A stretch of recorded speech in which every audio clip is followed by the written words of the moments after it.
Hi everyone, my name is Jen. I am the teen librarian here at the Grandview Heights Public Library. Today is the start of our virtual book talks that we'll do this fall. We did them in the summer too. You can still find them on our Facebook page or our YouTube page because they're still good books. And we're going to do these every Thursday at 2 o'clock. Until mid-November or so, and when we'll take a break until January. So I look forward to talking about a lot of really good books with all of you. Now, I know it's hard. The reason we're doing this is because it's hard to get in and browse the books, or you can't get in and browse the books. So if you want more help beyond the book talks that we're doing, we encourage you to call us or use the form on our website. It's called Your Next Great Read, and it's one of the pictures that changes on the website. And you can just say what you're looking for, and we would love to help you pick stuff out. So if you're just in the mood for a good mystery, or you need a stack of fantasy novels because you are just you read a book a day, or you're interested in some graphic memoirs, which is one of my personal favorites. Then just either give us a call during curbside hours or fill out that form, and we'd love to help you. So I did all the book talks in the summer, and then this fall, I'm still going to do a couple of them. I'll do this first one. And I've got lots of special guests because there are a lot of people here who love to read good books for kids in grades 4 through 12, and they want to talk to you about them and recommend them, and it's just nice to have another person's point of view and perspective. So you'll see me here and there, but you'll see a lot of the other librarians that I know miss you and that maybe you miss too. So we're going to talk about books in two different groups. I have books they're all from our teen and tween area that we call the basement. So we have books for grades 4 through 6, so that's the one big long side of the basement. And then we also have books for grades 7 through 12. So those are all of the books with the teen stickers on them. So that's how I've divided up my books that I'm going to talk to you about today. So we'll start with our grades 4 through 6 books. I've got 2 fiction books, actually 3 fiction books. And this one is a newer one. It came out this year by Nick Stone. So she wrote Dear Martin, which is a teen novel that's actually still really popular, even though it's older.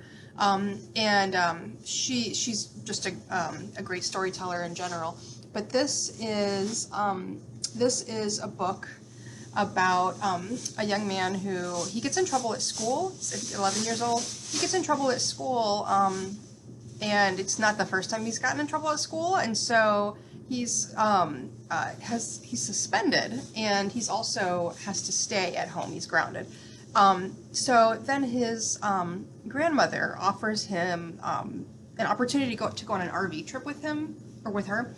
And he doesn't even really stop to think, like, why is Grandma going on this trip, because he's just so eager to get out of the house. So he accepts her invitation, and they use something called the Green Book, which is something that a lot of enslaved people used to travel. So it went along with the Underground Railroad, but it wasn't a part of the Underground Railroad, to know where the kinder cities were, things like that. So they travel down south using the Green Book, and it's really it's a good history lesson in general, but also he finds out why his grandma is on this trip, and that's a little bit of a mystery for the book.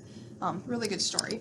Let's see, Wonderstruck. So some of you may be familiar with the invention of Hugo Cabret by Brian Selznick. So that was just like this one. It looks like a really huge book, but it's written in the same style, and if you're not familiar with that, there's a lot of, it's not a graphic novel, it's not quite a graphic novel, but there's lots of text, but there's also a lot of pictures. So you might read the text for a little bit, and then maybe the next part is told by a series of illustrations. So it's a really, really beautiful way of storytelling. It's really interesting. And I find that even kids who are not into graphic novels still really like reading these Brian Selznick books. So this is a really cool book because it's set in two different eras.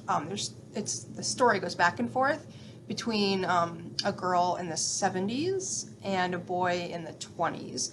And they are both hard of hearing, and they are both looking for parents that they haven't seen in a long time, like a parent that they have not seen in a long time. And they both, in their own time, they both travel to Manhattan to look for that parent. And so it's about their journey, it's about what they find. And of course, anytime you have these two sort of parallel stories like this, they're always tied together somehow, and I'm not going to give away how they're tied together, but it's really cool when it does come together. So that's Wonderstruck by Brian Selznick. The next book, I actually recommend this all the time. So this is Booked by Kwame Alexander. So he's written a lot, and I've talked about him at least a few other times over the summer when I did the book talks then. He won the Newbery for a similar style book called The Crossover. And there's a second one called Rebound. So you may be familiar with that book, or Kwame Alexander in general. I really liked this one. So it's written in prose, like The Crossover and Rebound. And the main character, as you can see from the cover, really likes soccer. So he and his best friend, they're working really hard to get to this championship in Dallas, the soccer championship. And then he's having a tough time at home. There's something really major that's happening in his house. And this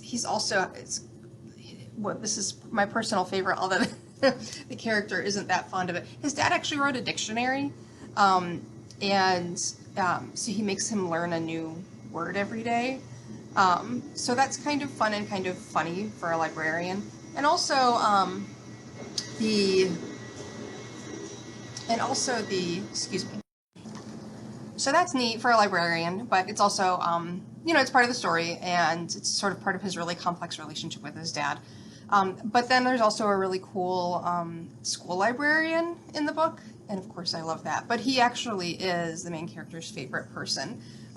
So Booked by Kwame Alexander, I highly recommend it. I really liked this story.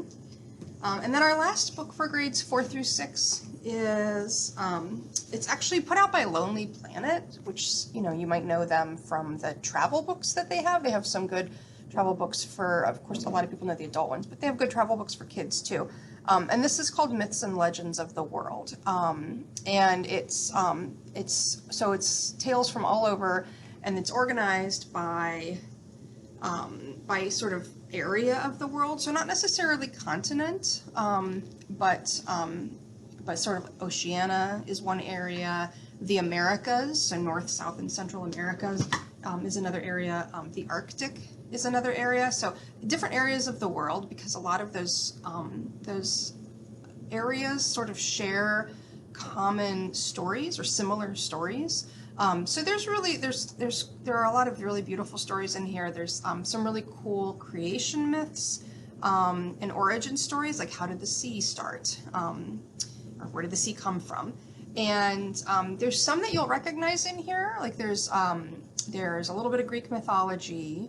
One of the stories in Oceania is about Maui, which a lot of you probably saw Moana, and so you know Maui the trickster from Polynesia. So that his history, actually, his stories go back for hundreds of years, maybe thousands, and so way before Moana. So that's kind of cool to learn more about him. And each story is about 5 pages, and it's also really beautifully illustrated. I really love the artwork in this book. It's beautiful on its own, but it also really adds to the story. So Myths and Legends of the World, and it's the stories are all put together. Of course, she didn't write these stories, but she collected them and put them together, and by Allie Bryden. So there's that book. So that's the last of our grades 4 through 6 books. The next, and that's nonfiction, in case that wasn't obvious, or it's in our nonfiction section. We also have our grades 7 through 12 books. This first one that I'm going to talk about, it's Escape to Gold Mountain, A Graphic History of the Chinese in North America. And this is by David H.T. Wong. And this is, there are so many parts of American history that have been kind of neglected. And we just haven't learned enough about them. So this is, as the subtitle suggests, it starts 150 years ago when we started first seeing a lot of Chinese immigrants, and they came to Gold Mountain, which is what they called America. And this actually talks about America, the United States of America, as well as Canada. But it goes all the way up to current day. And as you would expect, there's certainly a lot of beauty in the stories, but also a lot of hardship. As you can imagine, the Chinese were not really treated very well in the United States when they first arrived, and of course are still subject to racism even today. So that is a good one. We have it in our graphic novel section, but it really is nonfiction. So moving on, I have one more graphic novel. I don't even know how to say the title of this book. Yvain is how I say it. I don't know if that's how you say it. By M.T. Anderson. So the subtitle, The Night of the Lion. This is set in medieval times. If you like Renaissance history, or the Renaissance Fair, any of those sorts of things, knights, or if you like King Arthur, anything Arthurian, this is a good graphic novel for you. It's also kind of weird, but most of the stuff, or a lot of the stuff that M.T. Anderson does is kind of weird, and it ended up being like award-winning weird, but still weird nonetheless. Some really beautiful illustrations here. A good story, and there are a lot of really funny parts in this too.